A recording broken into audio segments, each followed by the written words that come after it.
దయచేసి గ్రామ ప్రజలకు, మహిళలకు, యువకులకు, మేధావులకు, అన్ని వర్గాలకు, అన్ని కులాలకు అందరికి చెప్పినది ఒకటి చిన్న రిక్వెస్ట్ ఏం చేస్తున్నా అంటే, నా మాట వినరు, నీ మాట్లాడింది వినరు, అతను కూడా మాట్లాడింది నేను మా ఇద్దరు నామినేషన్ సందర్భంగా వినరు.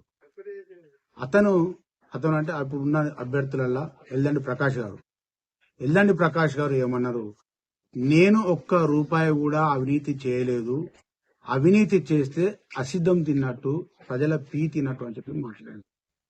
నిజమే నీకు ఆ ఆలోచన, నేను అవినీతి చేయలేదు అని నువ్వు అనుకుంటే నేను ఒక్కటే సవాల్ చేస్తుంది.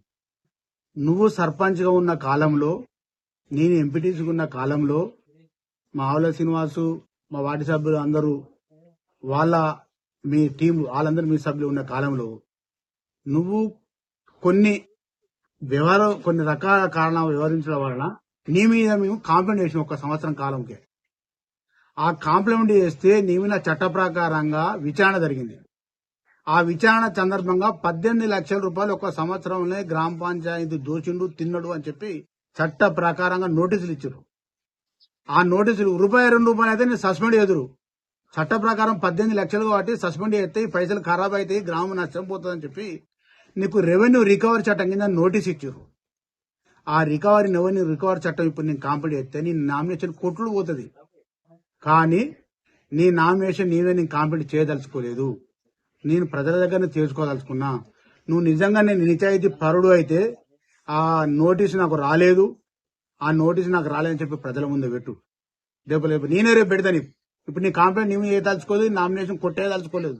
ఎందుకంటే నువ్వు నేను ఇద్దరం బరిలో ఉండాలి, ఈ ఎన్నికల ప్రజల ముందు పోవాలి, ప్రజల సమక్షంలో తెలుసుకోవాలి. కాబట్టి ఒకరు నిజాయితీ పరుడు అయితే మాత్రం ఆ నోటీసు రాలేదని చెప్పు. నోటీసు వస్తే గిన్ని కట్టినా అని చెప్పు. కట్టలేదని నాకు తెలుసు. ఇప్పుడు కూడా కాంప్లైంట్ అయితే నామినేషన్ కొట్టుకోది. కానీ నామినేషన్ కొట్టులు పోయే ఆలోచన లేదు. నేను ప్రజలుగా తెలుసుకుందామని సిద్ధంగా ఉన్నా. ప్రజల నిజంగా ఇది అది అతడు మీ దగ్గరికి వచ్చినప్పుడు అడిగి నోటీస్ ఇచ్చిందా లేదా అని అడగండి. ఆ నోటీసు నిజమే నిజాయితీ పడడం అయితే ఆ నోటీసు ఇయ్యాల రిటర్న్ అధికారం నువ్వే నీ చేతితోనే నీ చేతితో ఇస్తే సూచించిన వాళ్ళే. నామినేషన్ కొట్టుడు పోకపోతే నువ్వు నిజాయితీదారుని, నువ్వు రూపాయి తినట్టు. ఆ నోటీసు నువ్వు ఇస్తే ఆ నామినేషన్ కొట్టుడు పోకపోతే నువ్వు నిజాయితీదారును అయినట్టు.